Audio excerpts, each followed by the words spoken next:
Assalamualaikum warahmatullahi wabarakatuh. Hai semuanya, kami dari kelompok H akan menjelaskan materi mengenai lipid dan produk alam yang berhubungan. Di mana anggota dari kelompok H ada Windy Permatasari, Nadia Alaina, Anita Dihabaijo, dan Baik Anida Zulfa. Materi yang pertama akan saya jelaskan mengenai lipid. Lipid berasal dari kata lipos, yaitu bahasa Yunani yang berarti lemak. Secara definisi, lemak merupakan senyawa organik yang dapat di alam dan sukar larut di dalam air, tetapi mudah larut dalam pelarut organik dan nonpolar, misalnya hidrokarbon atau ether. Berdasarkan asalnya, lipid dibagi menjadi dua jenis, ada lipid nabati dan lipid hewani. Lipid nabati merupakan lemak yang dikandung oleh tumbuh-tumbuhan, misalnya nih dalam alpukat, durian, dan buah lainnya. Kemudian, lemak alam ini terbentuk dari gliserol dan asam-asam lemak yang tidak jenuh, sedangkan pada lipid hewani merupakan lemak yang dikandung oleh hewan, misalnya pada daging, telur, ikan, dan lain-lain.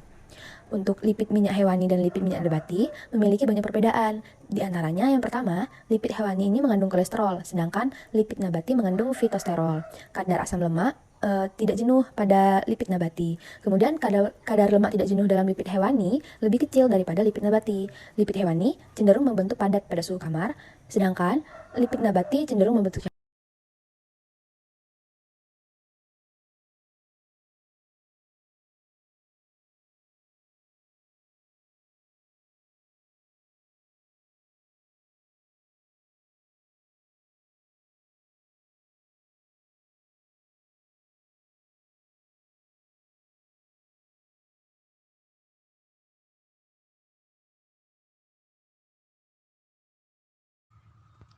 Nah, selanjutnya yaitu ada sifat-sifatnya. Jadi, lemak yang berwujud cair pada suhu kamar itu disebut dengan minyak.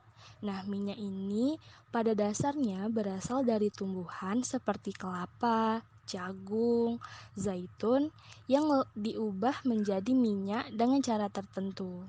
Nah, wujud dari lemak sendiri itu berkaitan dengan asam lemak pembentukannya. Nah, sedangkan lemak yang berwujud cair banyak mengandung asam lemak tak jenuh.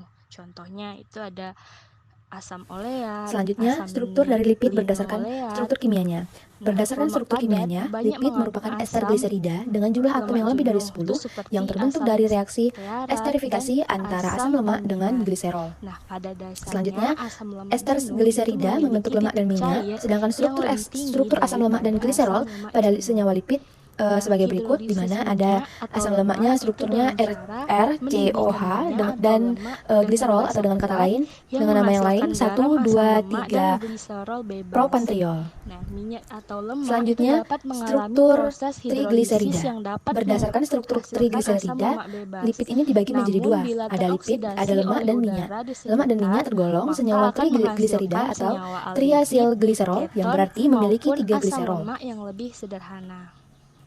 3OH dari gliserol ini dapat diubah Selanjutnya dengan yaitu sejenis sisa terkait asam dengan atau struktur berbagai jenis asam sisa lemak asam. jenuh dan Ada asam rumus lemak tidak struktur jenuh. dari lemak atau minyaknya Untuk sebagai asam berikut, lemak jenuh, di mana urutan pada yang gambar di pertama atas, yaitu ada R1 asam atau laurat R2 atau R3 dengan yang jumlah dimaksud karbon adalah 12 rantai dan rumus hidrokarbon dengan molekul jumlah atom karbon dari 2 sampai 23. C12H24O2. Tapi Yang yang paling umum kedua dijumpai ada itu asam sebanyak miristat 15 dengan atau jumlah 17. karbon 14 Lemak yang terbentuk dan dari rumus asam molekul karboksilat jenis disebut lemak sederhana. Jika terbentuk C14H28O2. dari 2 atau 3 Yang jenis asam ketiga karboksilat asam disebut palmitat campuran. dengan Penamaan jumlah lemak dimulai karbon dari kata 16 gliseril dan yang rumus diikuti molekul nama asam lemaknya. C16H32O2.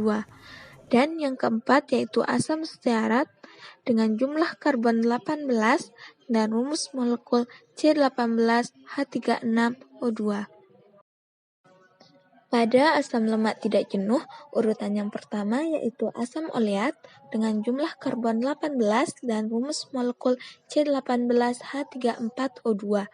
Yang kedua, asam linoleat dengan jumlah karbon 18 dan rumus molekul C18H32O2. Dan yang ketiga yaitu asam linolenat dengan jumlah karbon 18 dan rumus molekul C18H30O2. Selanjutnya yaitu sabun dan deterjen. Sabun adalah garam alkali dari asam lemak dan dihasilkan menurut reaksi asam lemak. Basa alkali yang umum digunakan untuk membuat sabun adalah natrium NaOH dan asam amonia NH4OH, sehingga rumus molekul selalu dinyatakan sebagai RCOONa, RCOOK, atau RCOONH4.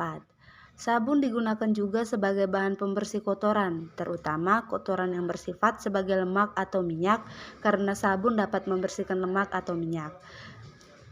Jadi, sabun dapat bersifat sebagai emulgator. Pembuatan sabun dikenal dengan istilah saponifikasi. Saponifikasi adalah reaksi hidrolisis asam lemak oleh adanya basa lemah atau kuat.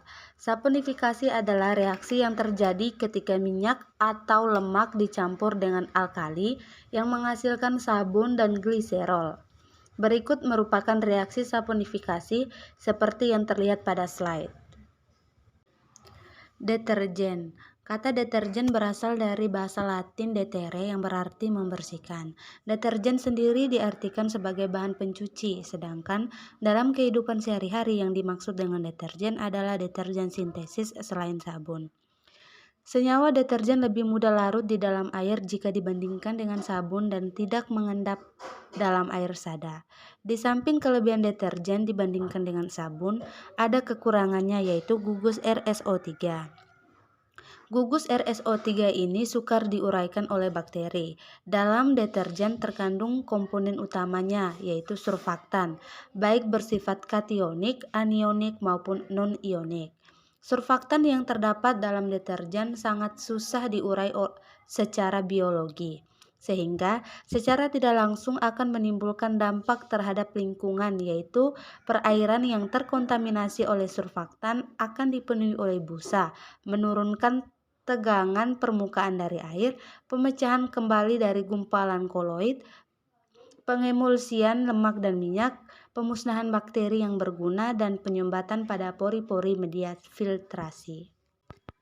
Reaksi pembentukan garam alkil benzen sulfanat dalam produk deterjen dapat dilihat pada slide yang ada. Mungkin hanya itu yang dapat kami sampaikan. Kurang dan lebihnya mohon dimaafkan. Kami dari kelompok H mengucapkan terima kasih. Wassalamualaikum warahmatullahi wabarakatuh.